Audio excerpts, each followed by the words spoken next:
All right, let's dive into something we all do every single day, but maybe don't give a whole lot of thought to: drinking water. But you know what? This is about so much more than just not feeling thirsty. We're going to pull back the curtain on the incredible, super complex system our bodies have for managing hydration and why getting it right is, no joke, one of the most important things you can do for your health. Okay, let's kick this off with a fact that is pretty wild.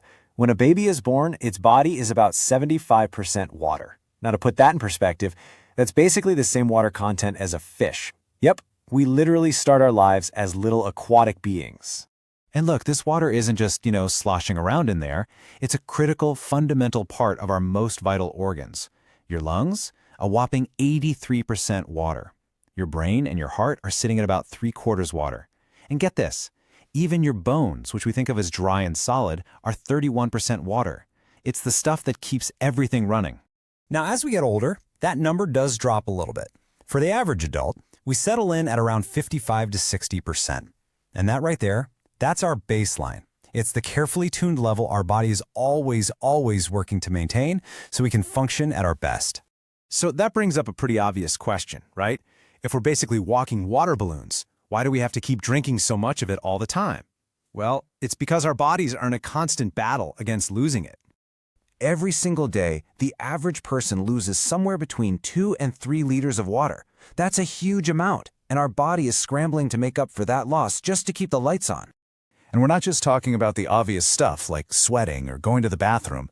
We lose water with every single breath we exhale. Think about that. All these things are essential for life, but they all add up to this daily water deficit that we absolutely have to replenish. So, how on earth does our body manage this constant, delicate balancing act? Well, it turns out we have this unbelievably sophisticated, totally automatic command center running the show from right inside our brain. Everybody, meet the hypothalamus. This tiny little region in your brain is basically your body's master water sensor. It is on the job 24/7, monitoring your blood, checking your fluid levels, and it can detect even the tiniest drop. And when it senses that deficit, oh boy, it kicks off an amazing chain reaction. Okay, so here's the play-by-play. First, the hypothalamus sounds the alarm. Water levels are low. That triggers the release of something called antidiuretic hormone, or ADH. This hormone is like a messenger that zips through your bloodstream straight to your kidneys with one critical message: hold on to water, do not let it go. In response, the kidneys build these special little channels called aquaporins, which let the blood reabsorb and hang on to more water before it gets flushed out. And the results of all this incredible internal biology? It's something we've all seen. When your body is in water-saving mode, your urine gets darker and more concentrated. It's a simple, everyday sign of your brain's super complex defense system hard at work. But what happens when that system can't keep up? Or what if we push it to the absolute extreme? Well, the stakes get surprisingly high. And the danger isn't just from having too little water. It can also come from having way too much. So let's look at the two sides of this coin. With dehydration, the lack of water can actually cause your brain tissue to shrink. No kidding. But on the flip side, you have overhydration, which can lead to a condition called hyponatremia. That's when your body's sodium levels get so diluted that your cells, including your brain cells, start to swell up. Now, most of us know what dehydration feels like, right? Your energy just tanks, you get grumpy, your skin feels dry. But inside, it's even more serious. Your blood volume actually decreases, which means your heart has to pump way harder just to get oxygen around.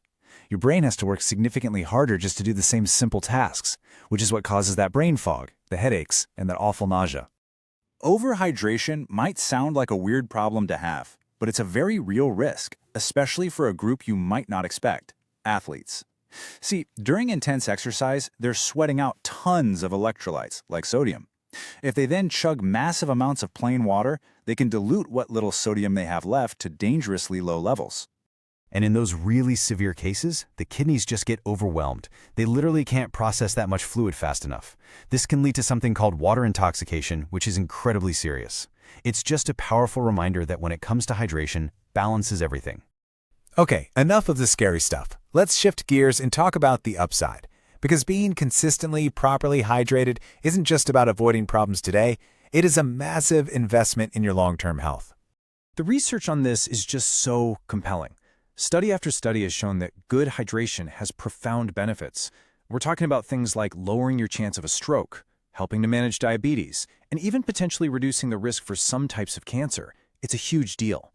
So really, the big takeaway here is this.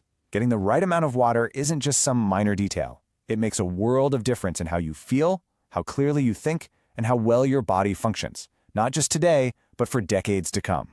At the end of the day, your body is an amazing machine. It can do incredible things. But the one thing it can't do? It can't make water. That part's on us. So the question I'll leave you with is a simple one. Are you giving your body the one essential thing it just can't make for itself?